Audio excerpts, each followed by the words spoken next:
doing a minimum of 10 reps on my top sets of squats every single day is so much more productive than the stuff that I used to do in the past when I was doing singles, doubles, triples, all of that stuff that I used to do for years, like next to 2, 3, 4 years. I don't know how long I've done it. Like if you were to add everything up, I reckon I spend 80% of my time doing singles, if not more, probably even more, 90% of my time in the last 5 years doing singles all the time. And for a long time, I just kind of treated it as doing a blood pressure on somebody or a temperature. It's like a vital sign. Just like feel where you are today, feel where you are tomorrow, feel it. And you kind of gauge where you are, and sometimes you'd feel really good and then you kind of overshoot that particular mark and you try and go for a PR or whatnot, which is kind of fun. And, at the time I thought it made a lot of sense to me. And even for many years before now, I would also think, that's not clearly enough to build strength, but I just thought, touch the ceiling and then do your work. Do your work with accessories or back offsets or whatever you want. Now I'm kind of the opinion that I don't think there's a lot of value in doing those singles anyway. And just kind of skip them all together and just go straight to your working stuff. So like doing a set of 10 with 140 is proving to be really beneficial. It's still hard enough for me to do a set of 10. It's tough. My lungs get a good workout. It's cardio to a degree, you could possibly say. My glutes, my adductors, my hamstrings, everything, like probably even core and erectors and upper back, it's all getting really good work in when you're doing a set of 10.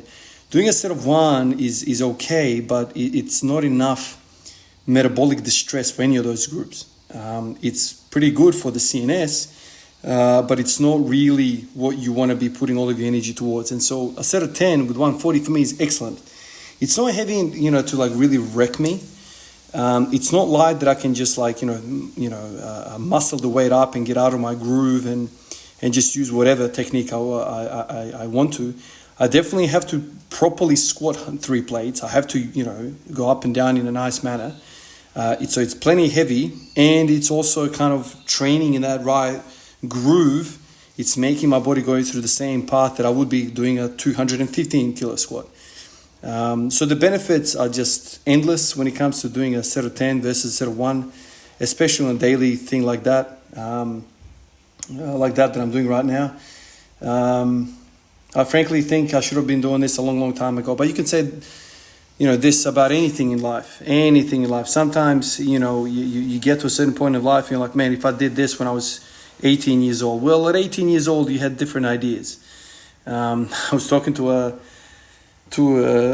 my best mates, and we were talking about, errors in basketball, and is Bill Russell really that great? Is he worth 11 rings? At the time, one of my mates said, well, look, I'm sure players like in the 2000s would even get even more than 11 rings, or say 5, 6, 7 rings if he played with the competition that Bill Russell played. And my point to that is, well, sure, if you can teleport that guy back over there, but you can't. And people in that era had to deal with different type of life, different type of circumstances, different type of everything. And so you can play this hypothesis, this hypotheticals with all this fancy stuff like, what if an alien came down here? I'm sure he would average 100 points in today's era.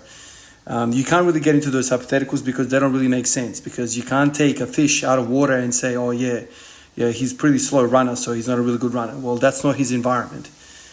Same with me at 18, same with me 5 years ago with the squatting. I had different ideas, different things that I had to deal with, and it would be unfair for me to say, if I had these ideas back then. Sure, of course, if you gave caveman a computer, could he get out of the cave sooner than what we actually ended up getting out of the cave?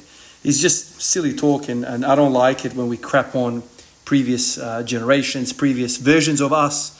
I think it all has to click over. It all is part of our fate. It all has to happen for today to be real. And so, sure, 10s are great. They're better than 1s. But the 1s taught me something which led to me concluding that 10s are great as well. So you can't remove something that happened earlier that helped you get to the point that you are today. Anyway, appreciate you guys like always, and I'll catch you in the next one. Peace out.